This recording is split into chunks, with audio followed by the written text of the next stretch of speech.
finir de façon définitive avec les souffrances que traverse la population relative à l'inondation sans cesse et à l'insécurité grandissante sur l'autoroute Akogbato-Agla. Le gouvernement béninois de son excellence, le président Patrice Talon, a procédé il y a de cela quelques jours la construction exemplaire de cette autoroute.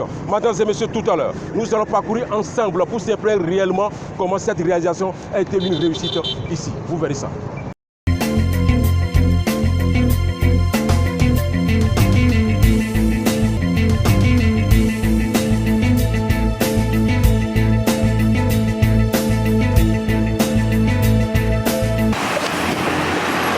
Après tant d'années de souffrance auxquelles sont confrontés les passagers au jour le jour sur cet axe routier, dû à son état dégradable, le tronçon Akogbato-Agla, qui relie le 12e et 13e arrondissement de la ville de Cotonou, sort enfin de l'inondation et de tout ce qui va avec. Il y a de cela quelques jours, grâce au programme d'assainissement pluvial de la ville de Cotonou, initié par le gouvernement du nouveau départ de son excellence le président Patrice Talon.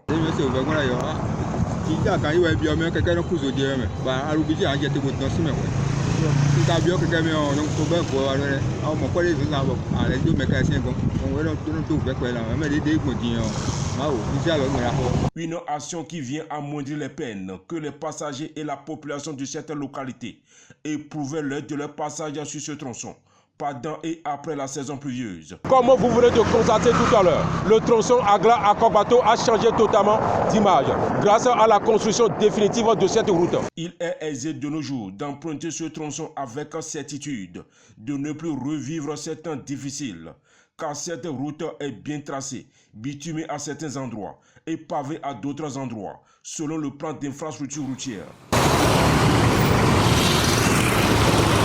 Du bas-fond, tout le monde connaît ici à Akogbato, c'était un peu du bas-fond. En dehors de cela, pour mettre fin également aux différents cas de braquage constatés depuis quelques années sur ce tronçon, le gouvernement béninois de son excellence le président Patrice Talon a procédé également à l'installation des panneaux solaires, ce qui permet véritablement d'éclairer ce tronçon chaque soir. Vous verrez ça. Mieux, pour que la circulation soit fluide sans être contraignante tous les soirs, il a été installé tout au long de la voie des panneaux solaires afin que la voie soit éclairée à chaque tombée de la nuit. Moi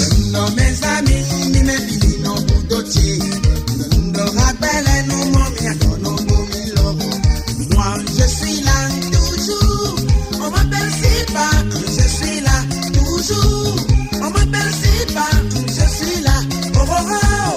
Une résolution qui permet non seulement à la libre circulation chaque nuit, mais renforce également la sécurité sur ce tronçon, entre-temps privé par les bandits de grand chemin qui profitaient de l'obscurité pour opérer facilement les soirs. Quand on me fait 4 heures, mais quand on 5 heures d'ailleurs, et on a dit que tout, mais ça Akogbato sur le cas de petit à petit, bon Akogbato bah dit qu'on fait les bon comme de voir ça il faut odométer. Ah les gens disent oui on a mais disons, ma bonne notre 5h30, et que disons 5h20 et que disons gars on go. Donc puis pour voir toi même, je dois le dépôt. Quelqu'un il dépôt. Atoni Manaumio Béninois c'est Cotonou.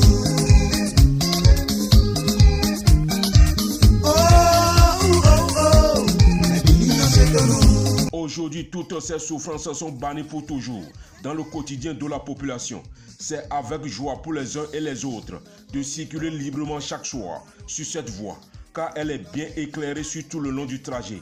Grâce à ces lampadaires solaires qui sont régulièrement allumés tous les soirs, déjà à partir de 19h30. On le remercie beaucoup.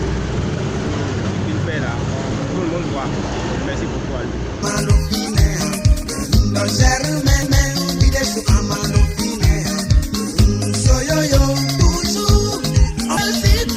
Je suis là, toujours, on m'appelle Sipa, je suis là, oh oh oh, Atoni Manaumio